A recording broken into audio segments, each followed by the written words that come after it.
Siguro ano ba? Ano ba sasabihin ko? Sa totoo lang, Brett, wala na akong masabi sa fans namin kasi everyday naman nagpapasalamat kami, sinasabi namin na mahal namin sila.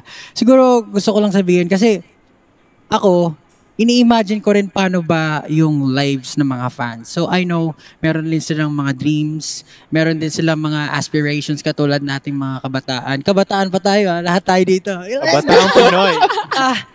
Gusto ko lang, ang hiling ko lang kay Lord, gusto ko lagi silang malayo sa kapahamakan. Yung health nila okay palagi. Kasi kapag okay tayong lahat, kaya natin magtrabaho, kaya nating abutin yung mga pangarap natin, di ba? So, habang okay tayo, maayos yung health natin, maayos yung minds natin kasi syempre mahalaga din ng mental health.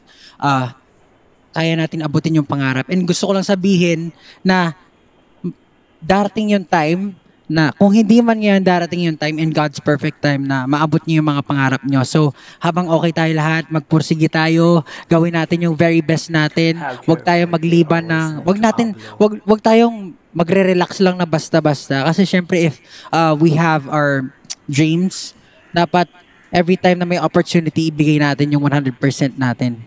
Huwag tayong parang mag-aalinlangan kasi kapag nagkaroon ng alinlangan, doon nagkakaroon ng problema. So, ayun lang, good health for everyone and sasabihin ko lang ulit, mahal na mahal namin kayo and you guys are our inspiration and our motivation. So, let's all be motivation para sa ibang tao rin. So, ayun lang gusto ko sabihin. Maraming salamat.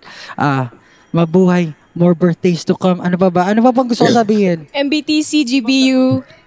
Merry Christmas din. Malapit na yung Merry Christmas and happy birthday din sa inyo. Happy Halloween.